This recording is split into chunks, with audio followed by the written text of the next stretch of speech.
Los derechos humanos protegen a quienes son agredidos por los poderes del Estado. En la Edad Media era absurdo plantearlos. No había derechos para los hombres. La figura del Cristo torturado justificó la tortura de Torquemada. Todo régimen autoritario reprime desde un absoluto. Primo Levi dice: existe Auschwitz, no existe Dios.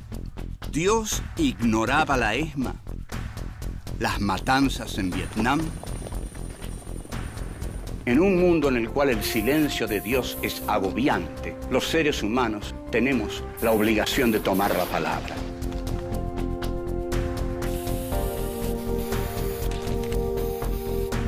Filosofía aquí y ahora 5. Filosofía y derechos humanos. Encuentro 6. Pensar Auschwitz.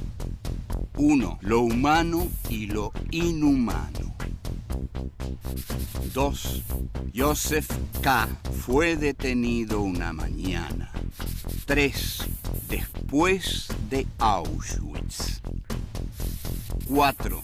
El piloto de Hiroshima. 1. Lo humano y lo inhumano.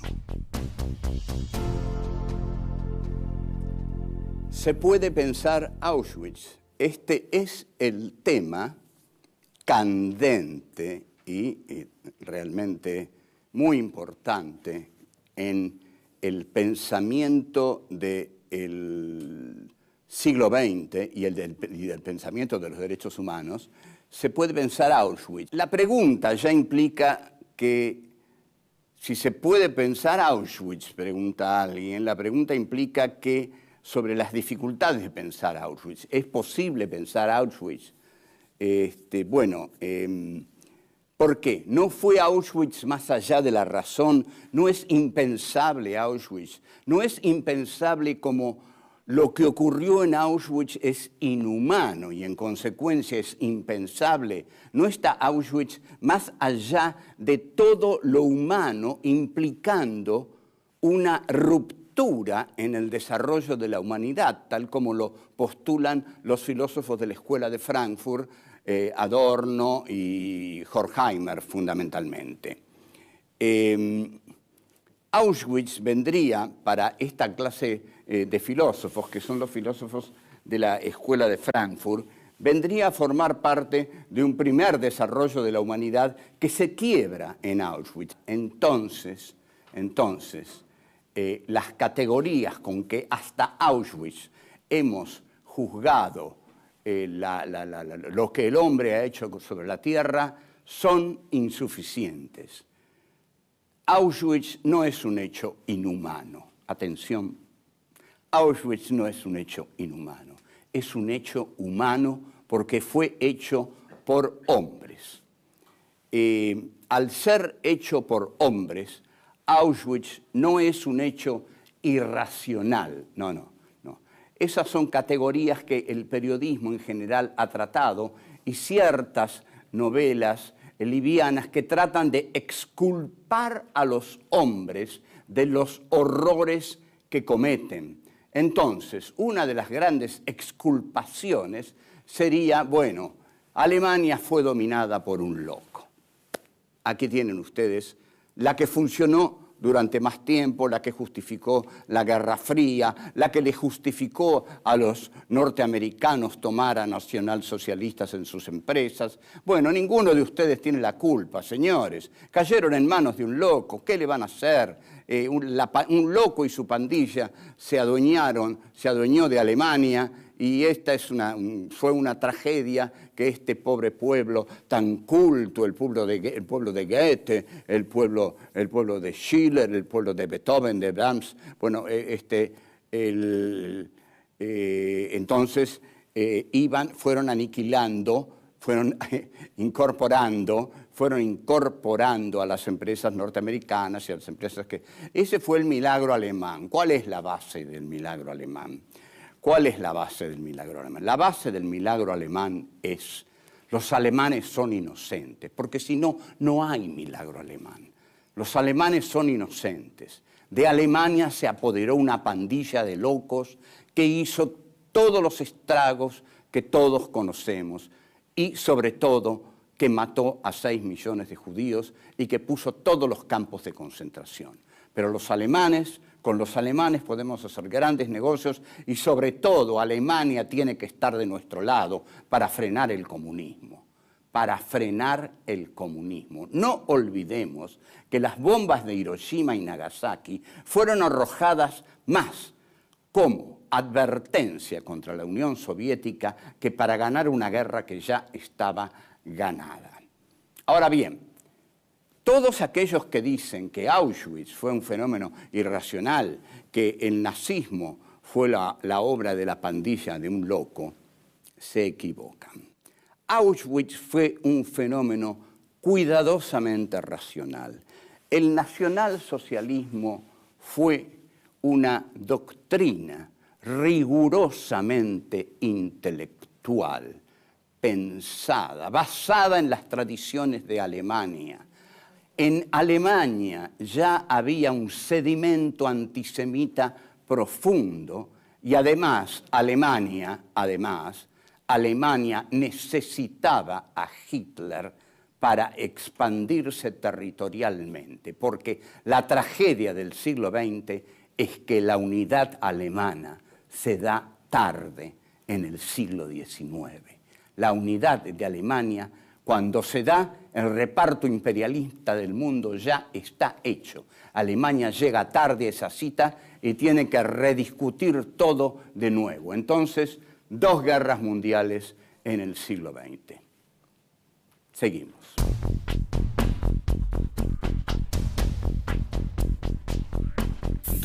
Joseph K. fue detenido una mañana. El primero de los intelectuales que analizó Auschwitz no conoció Auschwitz ni estuvo en Auschwitz. Se trata de Franz Kafka. Franz Kafka es un novelista que tuvo una capacidad escalofriante de prever los horrores que esperaban a Europa. En sus novelas, lo que nosotros descubrimos es la presencia de un mundo opresor, sofocante, que es incomprensible. Este mundo no es comprensible para quienes lo habitan. Por eso, todo lo incomprensible se hace temeroso, terrorífico. Cuando durante la Junta Militar Argentina echaban a la gente del trabajo y les ponían sellos de inocente o bueno, puede ir, normal, yo qué sé, pero a los buenos no recuerdo, no sé qué sellos les ponían a los buenos, les pondrían bueno. Pero había algunos a los que les ponían un sello que decía potencialmente subversivo. Ustedes imaginen a este pobre tipo que se va a su casa, echado de su laburo, mirando un papel que dice potencialmente subversivo. Y dice, ¿y esto qué quiere decir?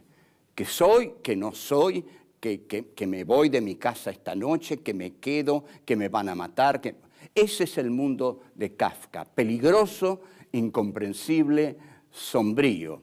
Es decir, los personajes transgreden constantemente códigos que no conocen, porque el Estado kafkiano tiene códigos, se estructura en base a códigos, pero el terror es que esos códigos son secretos.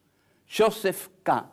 fue detenido una mañana sin saber por qué. Así empieza el proceso. El proceso tiene ese sencillo y escalofriante comienzo. Joseph K.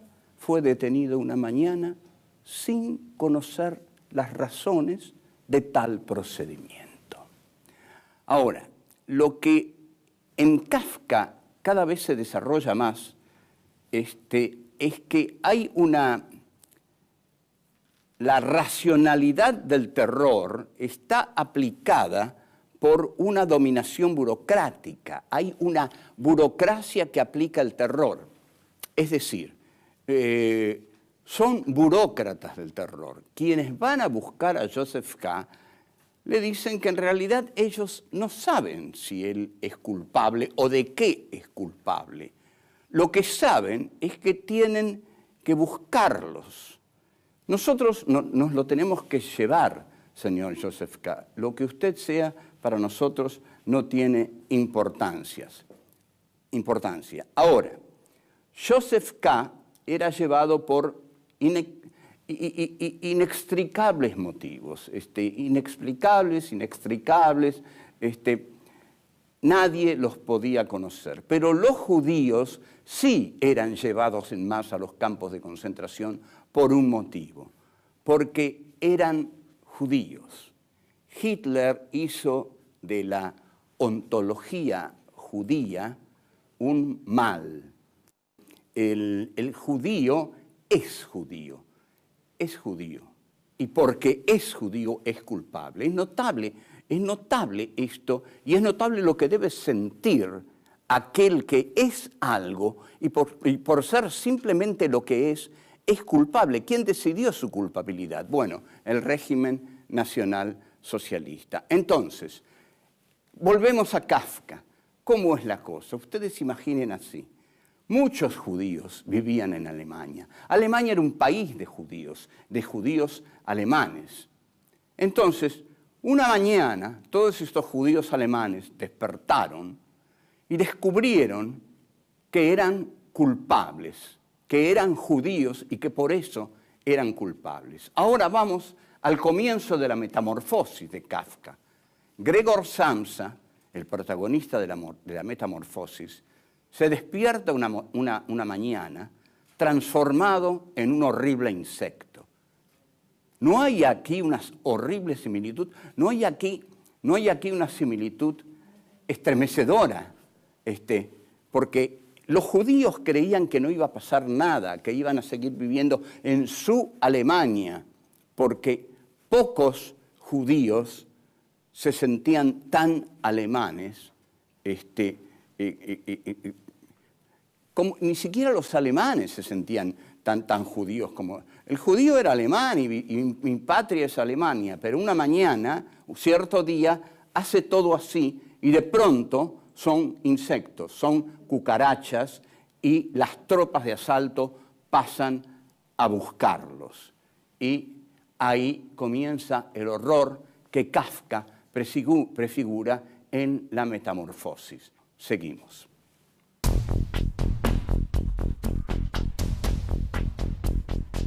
Tres después de Auschwitz. Vayamos ahora a lo que se pensó después de Auschwitz. Una de las frases más desalentadoras, una de las frases que hieren más, es la que pronunció Hans Jonas, discípulo de Heidegger, quien luego de Auschwitz dijo: después de ese suceso se puede afirmar que pensar en una divinidad totalmente buena es algo incomprensible. Está claro, lo oyeron bien, lo dijo Hans Jonas, discípulo de Heidegger en Alemania, con Auschwitz ahí a la mano. Karl Levitt, también discípulo de Heidegger, dijo: después de Auschwitz es imposible pensar un Dios que no tenga en sí el mal. Entonces, también nos damos cuenta de algo. El gran juzgado en Auschwitz es Dios. Es el gran juicio a Dios el que Auschwitz plantea. Adorno larga su famoso dictum que dice: después de Auschwitz es imposible escribir poesía. Ese dictum se ha ido diluyendo con los años porque nadie entiende muy bien la practicidad de eso que se quiere decir. Realmente es un dictum, no pierdan mucho en pensarlo porque supongo que quiere decir que hasta la belleza ha quedado herida después de Auschwitz. Walter Benjamin tiene un texto esotérico, difícil, complejo, breve, al menos breve, en el que habla del ángel de la historia y dice que el ángel de la historia ha mirado hacia atrás, ha mirado hacia el pasado y lejos de ver una historia racional, unidimensional, dialéctica, inteligible, comprensible, lo que ha visto es un paisaje de ruinas. Entonces, Benjamin dice, yo concibo la historia como catástrofe. Y en efecto, concibe la historia como catástrofe. La otra gran figura que ha pensado Auschwitz es un gran poeta que se llama Paul Celan. Paul Celan estuvo, sí, en Auschwitz. Paul Celan sufrió las atrocidades de los campos de concentración y quiso visitar a Heidegger y lo visitó y antes escribió un poema que él lo escribió en alemán porque dice que quiso escribirlo desde el lenguaje de la muerte. El poema se llama Fuga de muerte y dice así: leche negra del alba la bebemos de tarde, la bebemos al mediodía y en las mañanas, la bebemos en la noche, bebemos y bebemos. Cavamos una tumba en los aires donde no es estrecho. Un hombre vive en la casa y juega con las serpientes que escribe a Alemania cuando oscurece tus dorados cabellos, Margarita. Lo escribe y sale frente a la casa y refulgen las estrellas y con un silbido llama a sus perros de presa y silba a sus judíos, les hace cavar una tumba en la tierra, nos manda, toquen para el baile.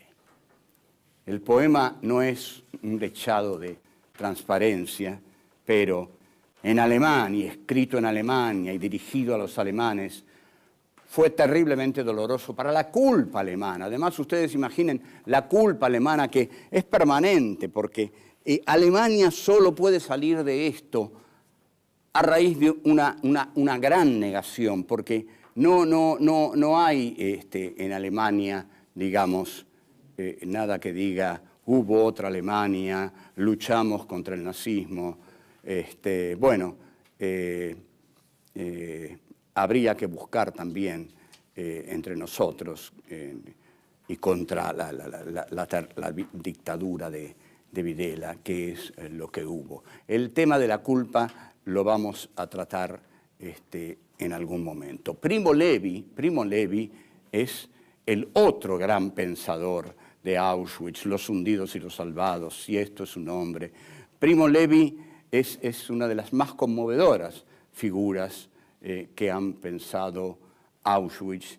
Y ahora, no, pero voy a decir algo de él en el próximo bloque. Volvemos.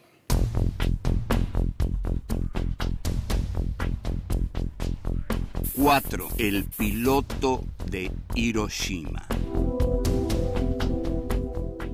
Primo Levi es, como dije, uno de los más importantes personajes, filósofos, científicos. El hombre había estado ahí, había estado cavando tierra sucia en Auschwitz y escribe 2 libros, Los hundidos y los salvados y Si esto es un hombre. Lo que sorprende a los que siguen a Primo Levi, lo que les duele es que cuando todos creían que Primo Levi había elaborado profundamente y con distancia su tragedia, se tira por el hueco de una escalera de un edificio. Bien, vamos a un tema muy conmovedor, muy conmovedor. Vamos a Hiroshima. A Hiroshima. ¿Qué tiene que ver Hiroshima? No hagamos esa pregunta, por favor, con Auschwitz. Hiroshima es la muerte de 200.000 personas en 5 minutos. Es un hecho sin calificación. Yo no voy a dar calificativos a estos hechos porque no lo tienen. 200.000 personas mueren en 5 minutos. Hay 2 pilotos de Hiroshima. Uno se llama Claude Eatherly, el otro Tibbets. Tibbets es el héroe que Norteamérica necesita. Recibe todo lo que quiere, lo pasean como un héroe, porque Tibbets dice, estoy orgulloso de lo que hice, dice el coronel Tibbets. Yo no tengo remordimientos, me ordenaron tirar una bomba en ese lugar y en ese lugar la tiré. Yo soy inocente, se combate para vencer y para vencer por todos los medios que se puedan. En cambio, Claude Eatherly vuelve destrozado.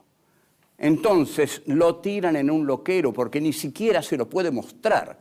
¿Cómo el gran Estado americano va a mostrar a ese despojo humano como el resultado de Hiroshima?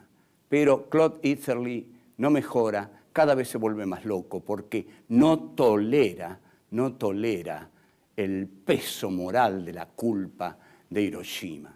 A partir de ahí va de un loquero en otro, intenta suicidarse, su vida es un desastre. Pero un día recibe una carta del filósofo alemán Günther Anders, que tiene la enorme inteligencia de dirigirle una carta.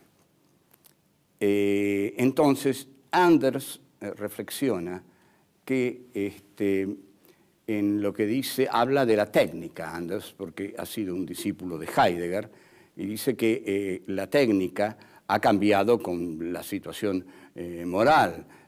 La técnica, evidentemente, ha llevado a la bomba atómica que puede matar 200.000 personas en 5 minutos. Entonces, la técnica nos vuelve más culpables, dice Anders. La técnica es capaz de las más grandes atrocidades y de esas más grandes atrocidades somos culpables. Entonces, le dice a Eatherly, yo le pido, por favor, acá todos los años se conmemora ese horror de la bomba atómica sobre Hiroshima. Si usted pudiera, señor capitán coronel Eatherly, mandar este año una carta a la doliente gente que se reúne aquí, se lo agradeceríamos, porque usted también, Eatherly, es una víctima de Hiroshima. Y es tan profundo y duro y conmovedor este concepto de Anders, que es excepcional. Eatherly le dice, Claude Eatherly, usted también es una víctima de Hiroshima. Günther Anders ha luchado toda su vida por los derechos humanos. Bien vale una vida para luchar por los derechos humanos. Y es un hombre que conoce profundamente el tema, sabe lo que le está diciendo a Claude Eatherly. Usted también es una víctima de Hiroshima. O sea, Auschwitz e Hiroshima, desde el punto de vista de los derechos humanos, son la misma atrocidad. Y es aquí donde nosotros debemos plantarnos, porque nosotros dialogamos, pensamos, actuamos desde el punto de los derechos humanos. Y recordemos que los derechos humanos, ante todo, lo que dicen es que toda vida humana es sagrada. Entonces, tanto los 200.000 de Hiroshima como los 6 millones de Auschwitz, como los 30.000 de Argentina, son para nosotros sagrados, y es por ellos que vamos a seguir pensando y luchando a nuestro modo, tratando de llevar claridad ante la muerte. Hasta la próxima. Chao.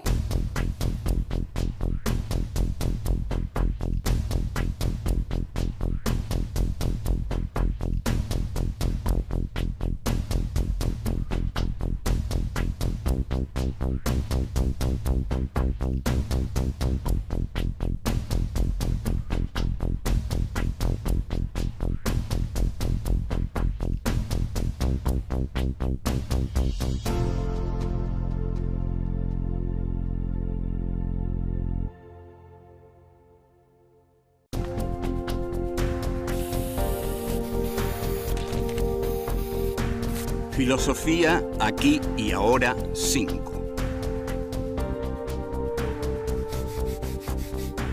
Filosofía y derechos humanos. Encuentro 6. Pensar Auschwitz. 1. Lo humano y lo inhumano. 2. Joseph K. fue detenido una mañana. 3. Después de Auschwitz. 4. El piloto de Hiroshima. 1. Lo humano y lo inhumano. Se puede pensar Auschwitz. Este es el tema candente y realmente muy importante en el pensamiento del siglo XX y del pensamiento de los derechos humanos. Se puede pensar Auschwitz. La pregunta ya implica que si se puede pensar Auschwitz, pregunta alguien, la pregunta implica que sobre las dificultades de pensar Auschwitz. ¿Es posible pensar Auschwitz? ¿Por qué? ¿No fue Auschwitz más allá de la razón? ¿No es impensable Auschwitz? ¿No es impensable como lo que ocurrió en Auschwitz es inhumano y en consecuencia es impensable? ¿No está Auschwitz más allá de todo lo humano, implicando una ruptura en el desarrollo de la humanidad, tal como lo postulan los filósofos de la Escuela de Frankfurt, Adorno y Horkheimer fundamentalmente? Auschwitz vendría para esta clase de filósofos, que son los filósofos de la Escuela de Frankfurt, vendría a formar parte de un primer desarrollo de la humanidad que se quiebra en Auschwitz. Entonces, las categorías con que hasta Auschwitz hemos juzgado lo que el hombre ha hecho sobre la tierra son: los derechos humanos protegen a quienes son agredidos por los poderes del Estado. En la Edad Media era absurdo plantearlos. No había derechos para los hombres. La figura del Cristo torturado justificó la tortura de Torquemada. Todo régimen autoritario reprime desde un absoluto. Primo Levi dice: existe Auschwitz, no existe Dios.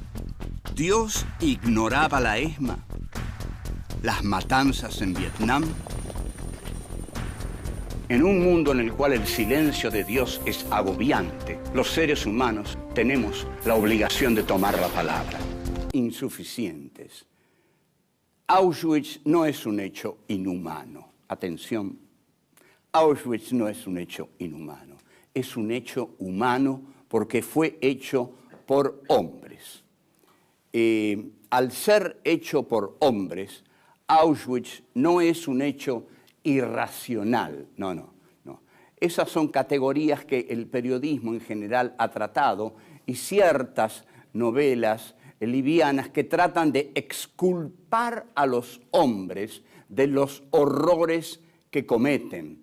Entonces, una de las grandes exculpaciones sería, bueno, Alemania fue dominada por un loco. Aquí tienen ustedes la que funcionó